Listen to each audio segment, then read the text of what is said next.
할렐루야. 오늘도 여러분들을 보니 참 마음이 기쁩니다. 어떻게 한 주간 동안 잘 지내셨습니까? 특별히 영적 휴식 기간을 한 주간 동안 이렇게 보냈는데 어떻게 참 쉼을 잘 취하셨는지 너무나도 궁금합니다.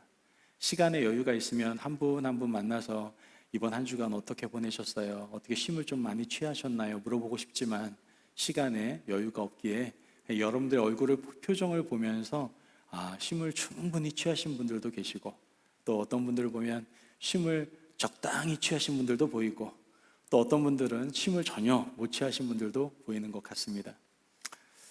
저도 이번 한 주간 특별한 일정 없이 제가 공부하고 있는 것들 외에는 특별한 일정을 잡지 않고 쉼을 취하는 시간을 가졌습니다.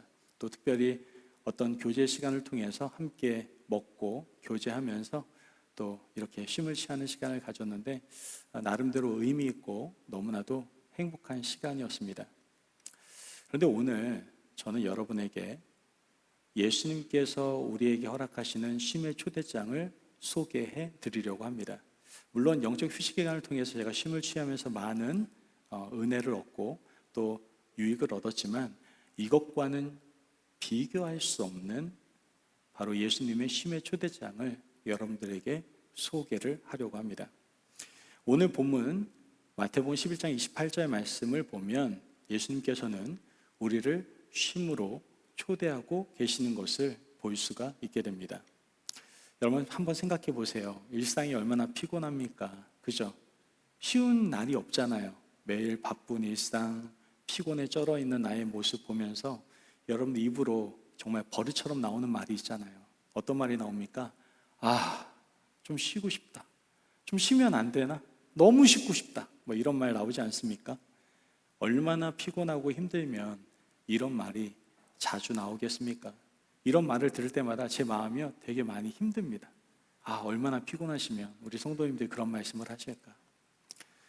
하지만 대부분의 쉼은요, 단지 몸의 피로를 잠시 잊게 하는 것일 뿐 우리의 영혼과 마음은 여전히 무거운 짐에 짓눌려 있을 때가 너무나도 많다라는 것을 우리는 삶을 통해서 경험을 하게 됩니다.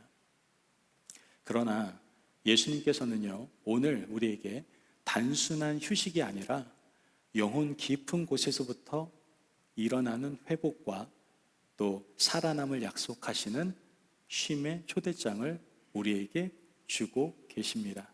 그 초대장이 뭡니까? 수고하고 무거운 짐진 자들아, 다 내게로 오라. 내가 너를 쉬게 하리라. 아멘.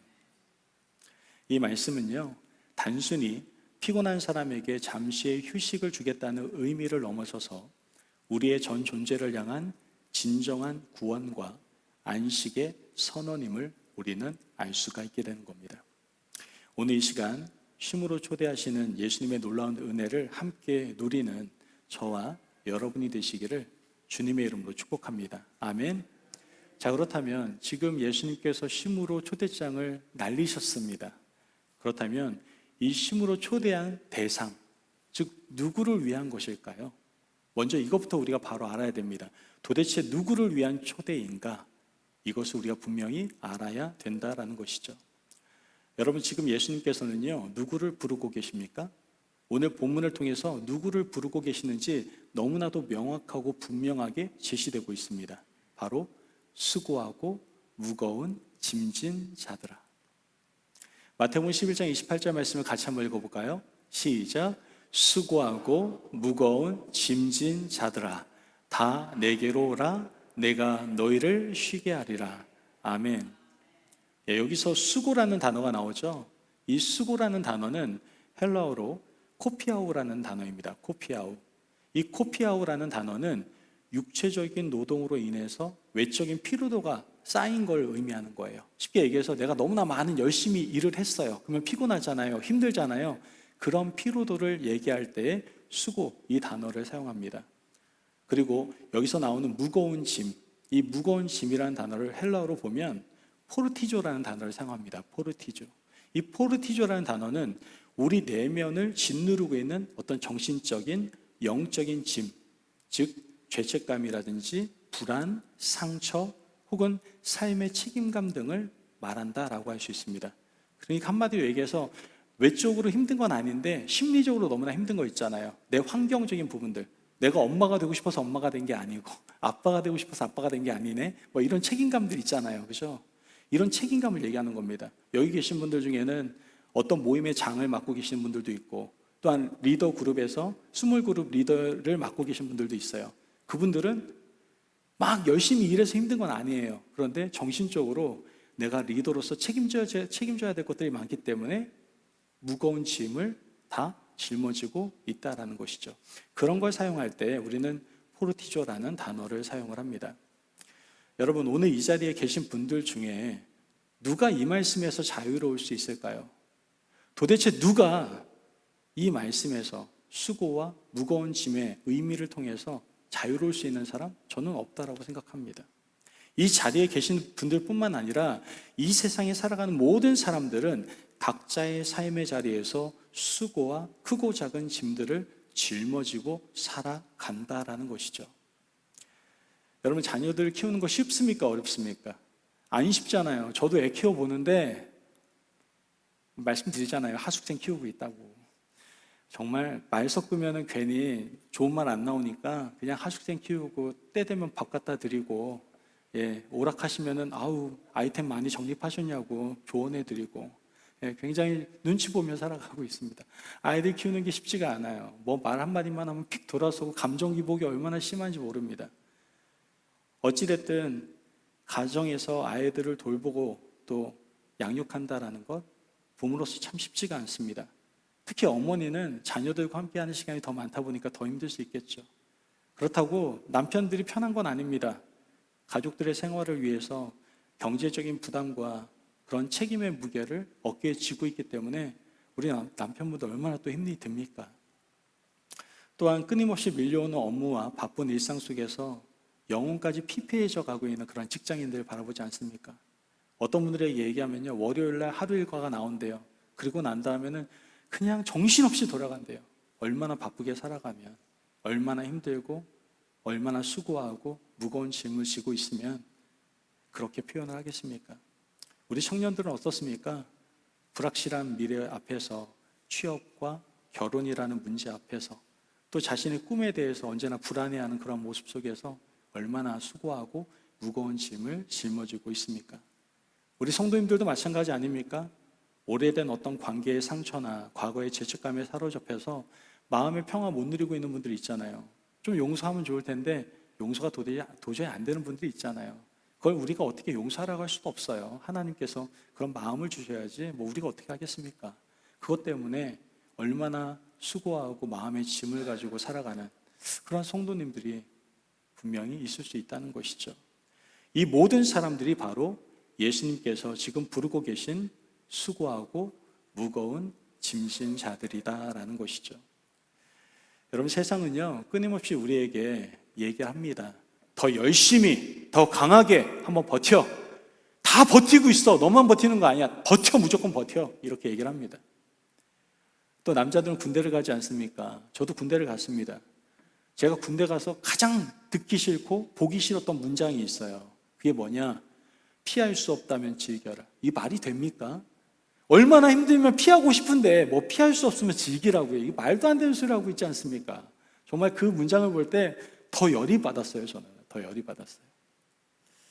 여러분, 그래서 우리는요 종종 이런 약한 모습을 보이기 싫어서 억지로 가면을 쓰고 강한 척을 할 때가 참 많습니다.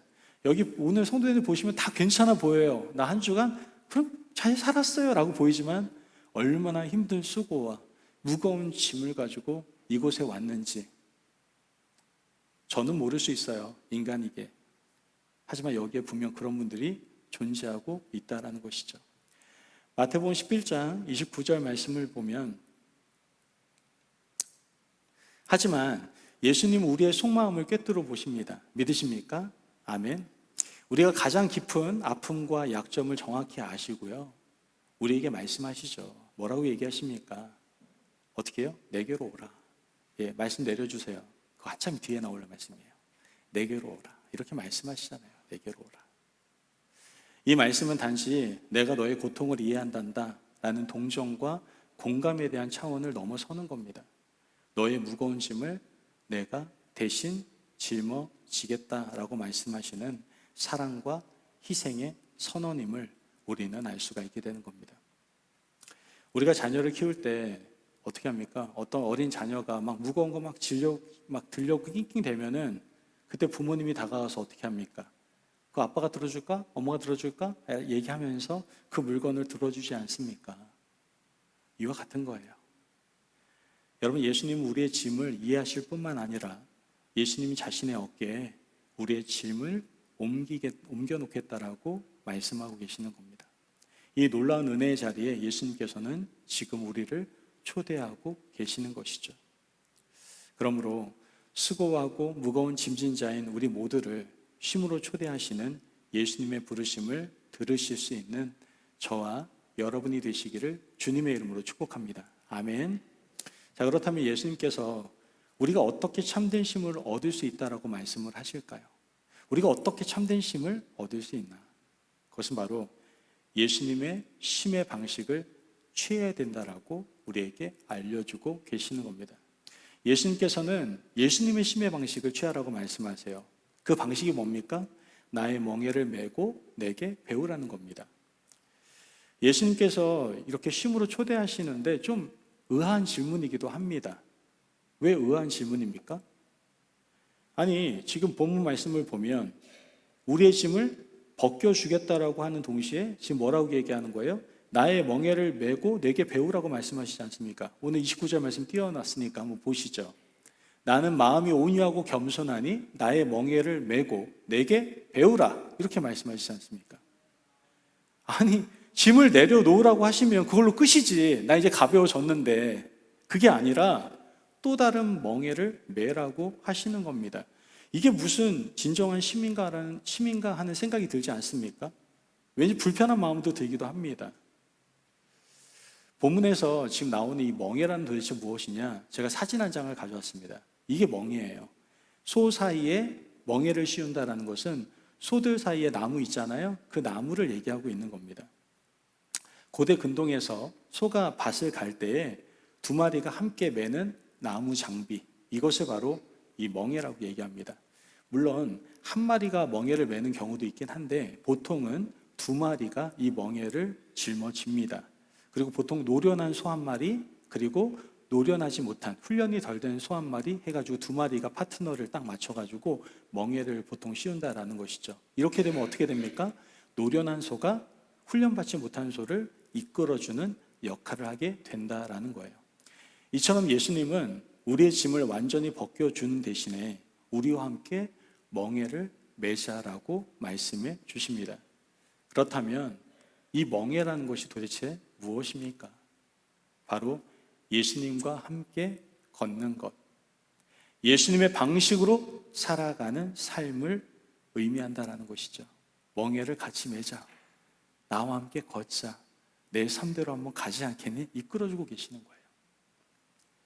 세상은 우리에게 끊임없이 성과와 경쟁이라는, 또한 물질적인 성공을 향해 달려가라고 우리에게 몰아붙입니다. 너 성공해야 돼. 너 이 세상 살아가려면 잘 돼야 될 거 아니야. 야, 뭐니 해도 돈이 있어야 돼. 돈이 있는 게 힘이야. 라고 얘기를 한다라는 것이죠.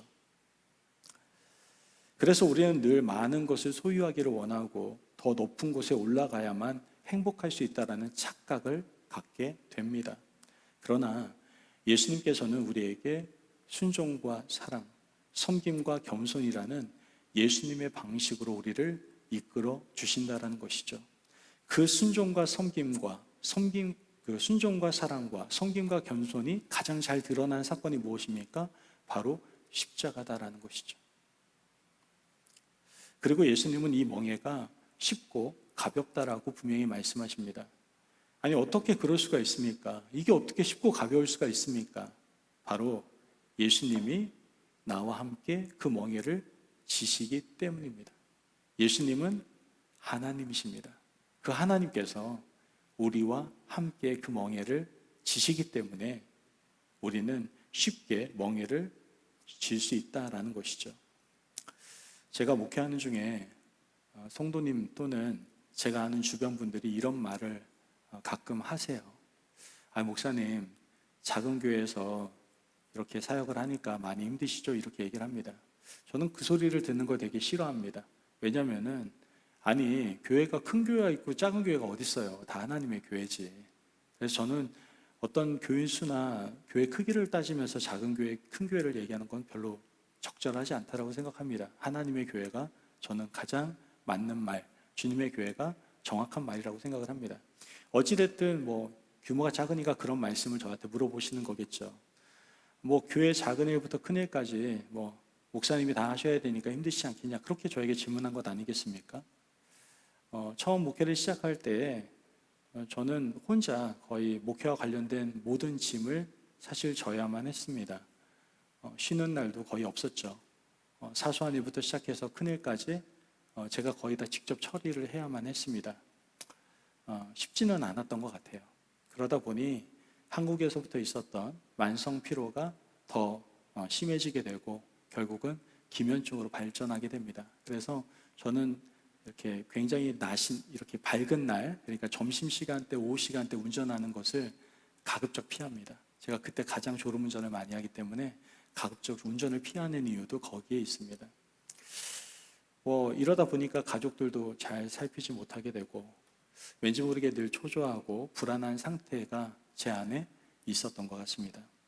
어쩌면 이 모든 것을 내가 감당해야 돼라는 강박감이 늘 제 마음에 또 내 마음을 짓누르고 있었던 것은 아닌가 생각을 해보게 됩니다.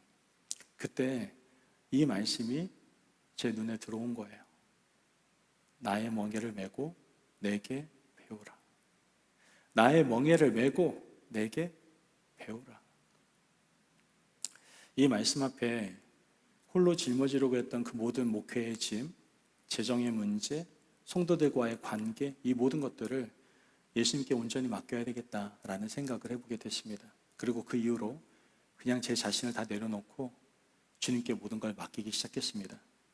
그러다 보니까 목회의 짐, 재정의 문제, 성도들과의 관계, 모든 것이 주님의 사랑으로 다루어지기 시작하는 것을 제가 목격할 수가 있게 되었습니다. 그래서 어떤 결정을 하거나 어떤 방향을 갈 때에 제가 뭔가를 핸들하는 것이 아니라 늘 주님께 내려놓고 주님과 함께 주님께서 이끄시는 대로 걸어가려고 지금까지 노력하고 힘쓰고 있습니다. 지금도 여전히 바쁘게 일하고 있고요. 또 마음에 약간의 분주함도 있을지 모르겠지만 중요한 것은 지금 현재 제 마음에는 이전에 누릴 수 없었던 평안이 찾아왔다는 겁니다. 그러다 보니 목회가요, 더욱 행복해지기 시작했습니다. 요즘 더 많이 웃게 되고요. 정말 성도님들 만나니 반갑습니다. 이게 빈말이 아니고요. 예전에 아주 몇 년 전에 빈말도 좀 있었거든요. 근데 지금은 빈말 전혀 없고요. 너무 행복한 목회를 하고 있습니다. 저는 여러분에게 이렇게 고백을 할 수가 있어요. 예수님과 함께 멍에를 매니 오히려 더 큰 힘이 생기고 마음이 가벼워졌습니다. 라고 고백할 수가 있습니다. 여러분, 예수님은 우리에게 혼자서 감당할 수 없는 짐을 좀 내려놓고 예수님의 지혜와 사랑이 담긴 멍에를 함께 매자고 말씀하고 계십니다. 지금도 여전히 수고하고 무거운 짐진 많은 분들이 계실 겁니다.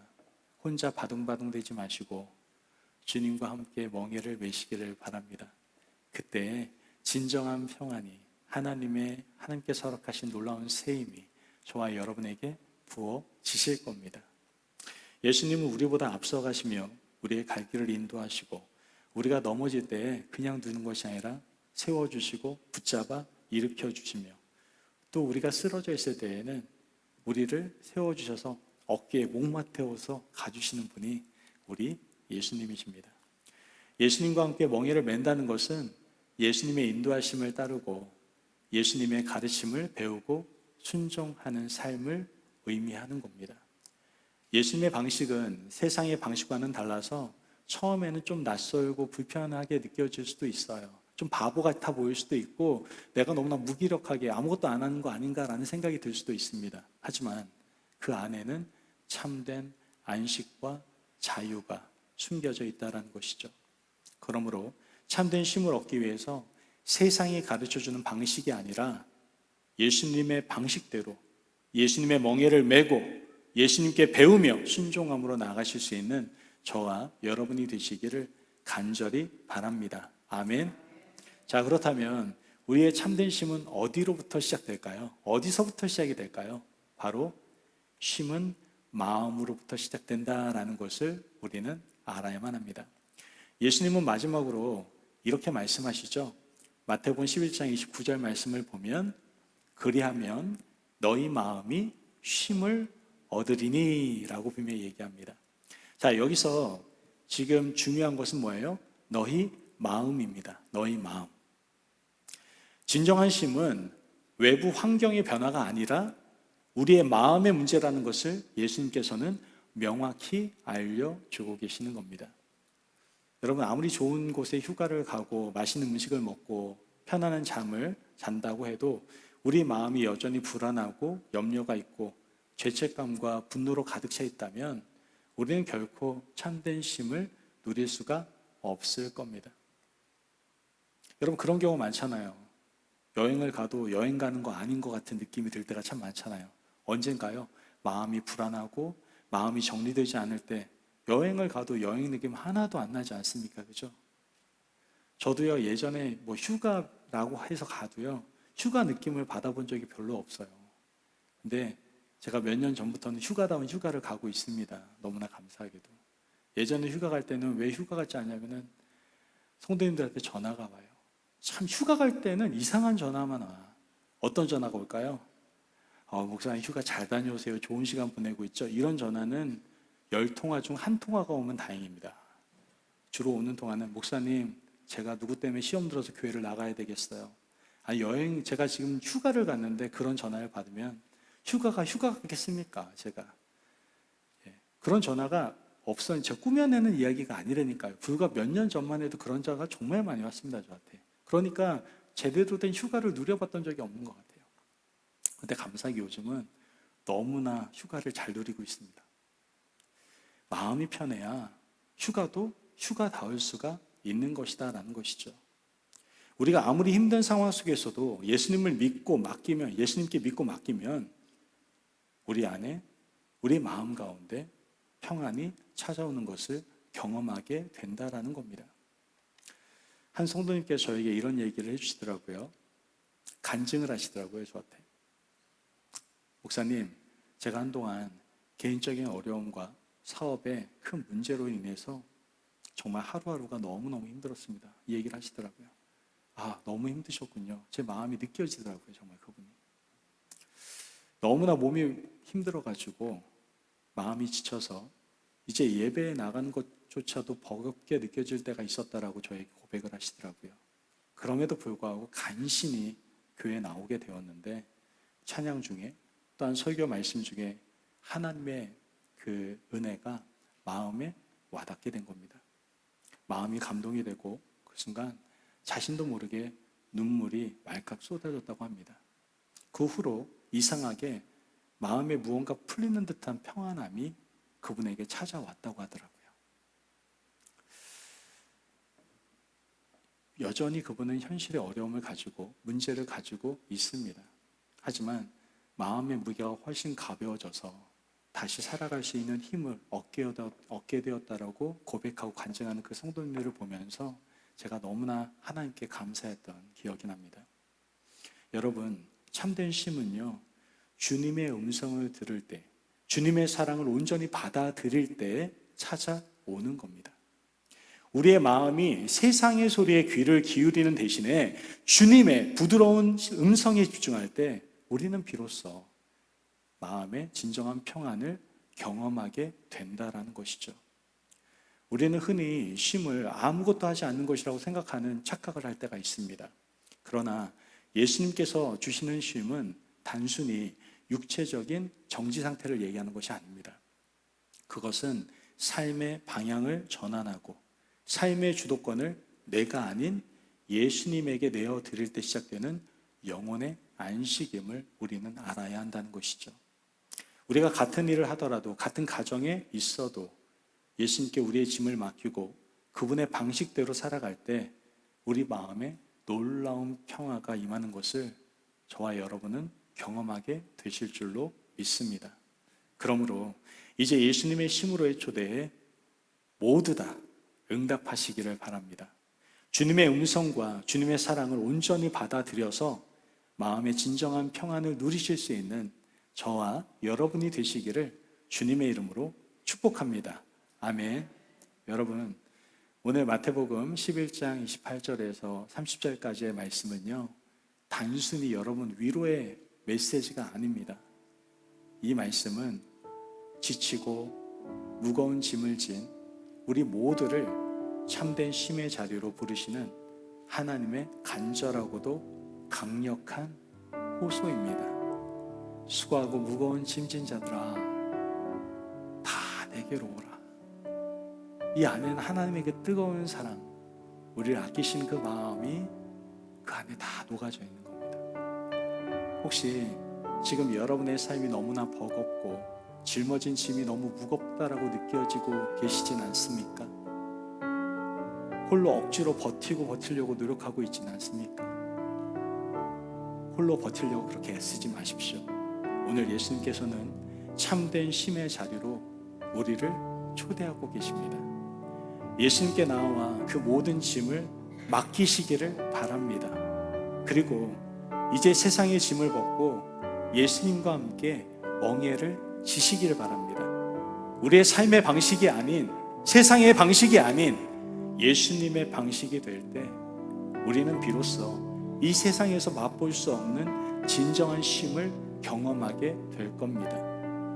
여러분, 우리가 예수님께서 초대하시는 쉼으로서의 초대에 응답하는 그 순간 우리의 영혼을 짓누르던 모든 짐이 벗겨지고 참된 쉼과 평안이 우리 마음에 찾아올 줄로 믿습니다.